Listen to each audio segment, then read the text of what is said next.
నమస్కారం అండి. నేను డాక్టర్ కిరణ్, ఫిజిషియన్. ఇవాళ మనము న్యూట్రిషనల్ అనీమియాస్ గురించి డిస్కస్ చేద్దాము. ఇవి ముఖ్యంగా ఐరన్, విటమిన్ బి12, ఫోలిక్ యాసిడ్ లోపాల వలన కలుగుతాయి. సో ఆర్బీసీ రెడ్ బ్లడ్ సెల్స్లో డిఎన్ఏ ఉత్పత్తి అవ్వడానికి విటమిన్ బి12, ఫోలిక్ యాసిడ్ చాలా ఇంపార్టెంట్. అలానే హీమోగ్లోబిన్ ఉత్పత్తి అవ్వడానికి ఐరన్ అనేది చాలా ఇంపార్టెంట్. సో ఈ ఐరన్ డెఫిషియన్సీ ఎప్పుడు కలుగుతుంది? మన ఫుడ్లో ఐరన్ సరిగా లేకపోవడం వలన, ఐరన్ సరిగా అబ్జార్ప్షన్ అవ్వకపోవడం వలన, iron losses or blood losses, small intestine నుంచి లేకపోతే లార్జ్ ఇంటెస్టైన్ నుంచి, గ్యాస్ట్రిక్ అల్సర్ వలన బ్లీడింగ్, లేకపోతే పైల్స్ ఉన్న వాళ్ళలో బ్లీడింగ్, ఇంకా ఫీమేల్స్లో అయితే ఎక్కువగా నెలసరి వచ్చినప్పుడు, పీరియడ్స్లో ఎక్కువ బ్లీడింగ్ అయినప్పుడు ఈ ఐరన్ డెఫిషియన్సీ లోపం కనబడుతుంది. సో ఈ ఐరన్ డెఫిషియన్సీ సిమ్టమ్స్ ఎలా ఉంటాయంటే హెయిర్ అనేది థిన్గా ఉండడము, సివియర్ వీక్నెస్, నెయిల్స్ బ్రిటిల్గా అవ్వడము, ఈజీగా విరిగిపోవడము, స్పూన్ షేప్ నెయిల్స్, కాయిలోనికి అంటాము, ఇలాంటి సిమ్టమ్స్ ఉండొచ్చు. సో ఈ ప్రెగ్నెన్సీలో అండ్ లాక్టేషన్లో ఐరన్ డిమాండ్స్ అనేది ఎక్కువగా ఉంటాయి. మనము వాటిలో ప్రెగ్నెన్సీలో అందుకే ఐరన్ డెఫిషియన్సీ ఎక్కువగా చూస్తూ ఉంటాం.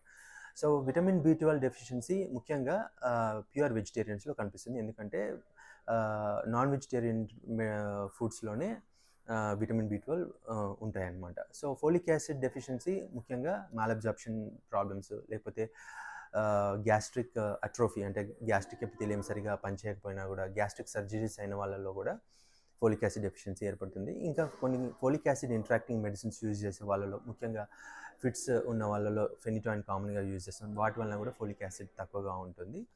ఇంకా సల్ఫా కంటైనింగ్ మెడిసిన్స్, ఎథనాల్ ఎక్కువగా తీసుకున్న వాళ్ళలో కూడా ఫోలిక్ యాసిడ్ తక్కువగా ఉంటుంది. ఇంకా సికిల్ సెల్ అనీమియా లాంటి హిమోగ్లోబిన్ వేరియంట్స్ ఉన్న వాళ్ళలో ఫోలిక్ యాసిడ్ డిమాండ్ అనేది ఎక్కువ ఉంది, ఫోలిక్ యాసిడ్ లోపం చాలా ఎక్కువగా ఉంటుందన్నమాట. సో మనము ఇంకా ముఖ్యంగా బి12 వరకు వస్తే, ఈవెన్ మన గ్యాస్ట్రిక్ ఎపిథీలియం సరిగా ఉన్నా కూడా, బి12 రిచ్ ఫుడ్స్ తీసుకున్నా కూడా సరిగా అబ్జార్ప్షన్ అవుతలేదు అంటే కొన్నిసార్లు ఆటో యాంటీబాడీస్ అంటే బి12 రిసెప్టర్ యాంటీబాడీస్ అంటే anti parietal cell antibodies, anti intrinsic factor antibodies, ఇవన్నీ ఆటో ఇమ్యూన్ ప్రాబ్లమ్స్. ఇవి సస్పెక్ట్ చేసి వాటికి టెస్టింగ్ చేసుకోవాలి. సో ఇవి లోపం ఉన్నప్పుడు ముఖ్యంగా మనము ఐరన్ డెఫిషియన్సీ లేకపోతే ఫోలిక్ యాసిడ్ డెఫిషియన్సీ ఉన్నప్పుడు ఆర్బీసీ ఫోలేట్ అనే టెస్టింగ్ మనం చేస్తాము. ఇంకా బి12 డెఫిషియన్సీలో methyl malonic acid, homocysteine levels, ఇవన్నీ కొంచెం ఎక్కువగా ఉంటాయి అన్నమాట.